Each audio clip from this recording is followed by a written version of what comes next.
Hello everyone, good morning. आज बिहानको weather चाहिँ यस्तो छ युकेमा। घाम लागेर एकदमै राम्रो देखिरहेछ। को मान्छे रहेछ यहाँ चाहिँ? चिनी न त। एकदमै राम्रो देखिरहेछ। आज चाहिँ एकदमै राम्रो छ कि वेदर। युकेमा विन्टरमा चाहिँ एकदमै नराम्रो हुन्छ हैन, रुखको पातहरू सबै झरेर। अनि अटममा अनि एकदमै राम्रो हुन्छ हैन। रुखको पातहरू त लगभग झरिसकेछ र पनि एकदम राम्रो छ। समर र अटममा चाहिँ राम्रो हुन्छ यहाँको वेदरहरू। विन्टरमा चाहिँ एकदम जाडो अनि रुखको पातहरू पनि केही हुँदैन नि त। त्यही भएर त्यस्तो एकदमै त्यो बेला चाहिँ नरमाइलो देखिन्छ, नरमाइलो हुन्छ, घाम नि लाग्दैन। अहिले चाहिँ यस्तो दामी छ। यो चाहिँ त आजको 10:30 बजेको बिहानको समय हो। कस्तो राम्रो छ, घाम लागेको छ छट्ट। अनि अब विन्टर सुरु भएर त एकदम रुखको पातहरू चाहिँ झर्दैछ। पहिले चाहिँ हरियो, अब त अटम सिद्धियो नि त। अटम सकेपछि चाहिँ एकदम नरमाइलो हुन्छ कि, उदास लाग्दो ठाउँ हुन्छ। ठिकै छ अहिलेसम्म चाहिँ जोस् ठिकै छ, राम्रै छ, रमाइलो छ अहिले हैन। घाम लाग्दैन, कस्तो रमाइलो लाग्छ। युकेको वेदर उमा चाहिँ नराम्रो के, विन्टर यो डिसेम्बरदेखि स्टार्ट हुन्छ हैन।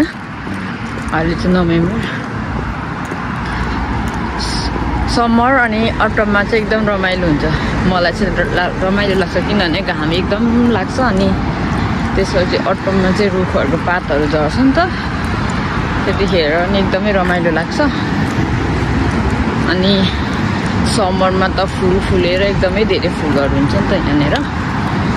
अनि त्यही भएर एकदम रमाइलो लाग्छ। विन्टरमा चाहिँ केही हुँदैन, रुखको पात पनि हुँदैन एउटा पनि, सबै खसेर। अनि अर्को भनेको घाम नि लाग्दैन। अनि त्यसपछि जाडो एकदमै जाडो हुन्छ। अनि एकदम नरमाइलो हुन्छ, छिट्टै रात पर्छ नि त त्यतिखेर त। अनि एकैछिन उज्यालो भएर एकैछिन रात परे जस्तो हुन्छ। अनि नरमाइलो हुन्छ कि। अनि अहिले चाहिँ होइन यस्तो राम्रो छ। युकेमा चाहिँ हलिउड सिद्धिसकेको छ। त्यही हलिउडमा चाहिँ यस्तो लगाउँदो रहेछ कि यता चाहिँ।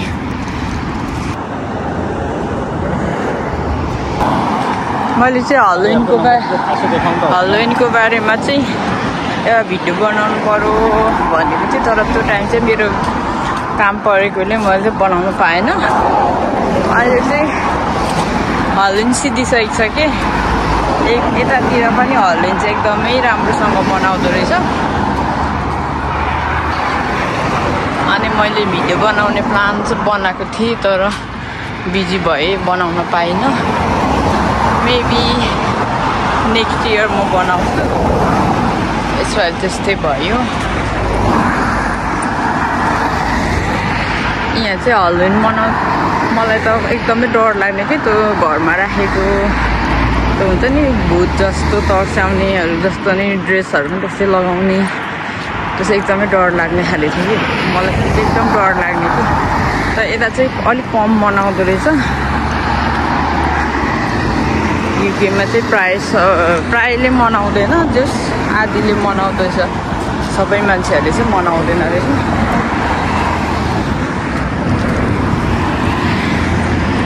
आज चाहिँ यहाँ सबै बच्चाहरूको छुट्टी हुन्छ नि त। त्यो भएर भलिबल खेल्ने मान्छेहरू थोरै छैन बच्चाहरू पर। ए फुटबल हो र? ए फुटबल रे। फुटबल खेल्ने कति धेरै। सबै छुट्टी हुन्छ नि त यहाँकोहरू चाहिँ। यहाँको मान्छे बच्चाहरू चाहिँ फुटबल एकदमै खेल्छ कि। एकदमै खेल्छ नि त। अनि त्यो उनीहरूको चाहिँ छुट्टी हुनसाथ फुटबल खेल्छ कि। यस्तो जाडोमा पनि खेलिरहेको हुन्छ। यहाँ चाहिँ सानैदेखि त फुटबलहरू खेलाउन सिकाउँछ कि। हाम्रोतिर चाहिँ खासै हुँदैन त्यस्तो। अब इन्ट्रेस्ट हुनेले खेल्छ नि त बच्चाहरूले तर यहाँ चाहिँ सानैबाट स्कुलबाट नै घरबाट स्कुलबाट सबै यहाँ चाहिँ सपोर्ट गर्छ क्या खेलहरूमा चाहिँ गेमहरूलाई चाहिँ एकदम मान्यता दिन्छ अझ फुटबललाई चाहिँ यहाँनिर राम्रो गर्छ नि सबै कति धेरै हुन्छ नि त फुटबल खेल्ने सबै यहाँको चाहिँ सानो ठुलोदेखि लिएर सबै बुढापाका पनि एकदमै क्रेजी हुन्छ कि यहाँ सानो बच्चाहरूको टिम चाहिँ यहाँ छ ठुलो चाहिँ मैले देखाएको उता साइडको होइन हेर्ने मान्छेहरू पनि हुन्छ यहाँ त आफ्नो प्यारेन्ट्सहरू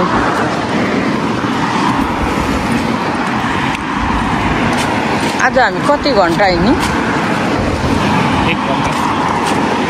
1 घन्टा यहाँ रुखको पातहरू झरेर बाटोमा नि कस्तो फोहोर भइसकेको छ नत्र भने यतातिर चाहिँ बाटोहरू पनि हिँड्ने बाटो नि एकदम क्लिन हुन्छ नि त अहिले चाहिँ यो रुखको पातहरू झरेर हावाले जताततै पातहरू चाहिँ झारेको हुन्छ अनि अब अहिले सबै यो उठाएर लगे पनि फेरि आउँछ तर उठाउन चाहिँ उठाउँछ कि यता बाटोतिर झरेको पातहरू पनि सबै यहाँको चाहिँ उठाउँछ यिनीहरू छ नि पातहरू बाटोकै सबै उठाएर लान्छ क्या यो चाहिँ सबै काउन्सिलले गर्छ यिनीहरू चाहिँ अनि अब पछि समरमा चाहिँ यस्तो रोडको छेउछेउमा उहरू घाँसहरू हुन्छ तिनीहरू पनि काट्छ क्या सबै काउन्सिलले गर्छ यता चाहिँ यिनीहरू छ नि पछि सबै यिनीहरूले हटाउँछ क्या काउन्सिलले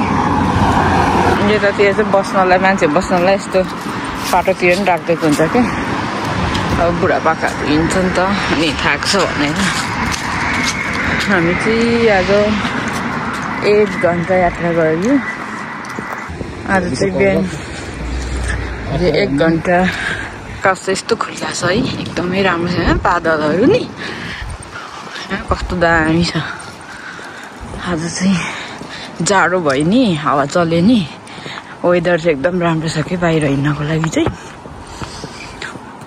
कस्तो राम्रो बादलले नि आकाश यस्तो पिन्छ केही छैन यहाँनिर चाहिँ बादल रहेछ अरे फाइनल्ली आज हामी 1 घन्टा हिँडेर पनि घर आइपुग्न लाग्यो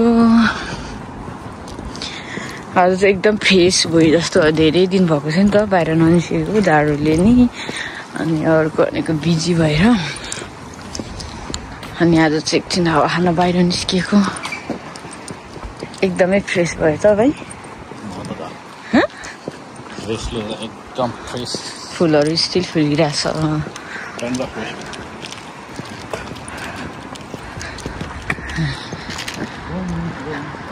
गाडी यहाँ चाहिँ 20 को स्पिड रहेछ नि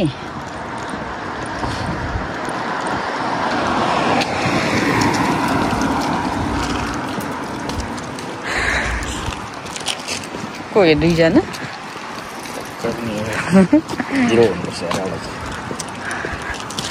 फाइनल्ली आज हाम्रो चाहिँ आजको बिहान चाहिँ यसरी नै बित्यो अब नेक्स्ट टाइम भेटौँला फाइनल्ली हामी घर नै आइपुग्यो सबैजनालाई धन्यवाद यो भिडियो हेरिदिनु भएकोमा keep supporting keep loving thank you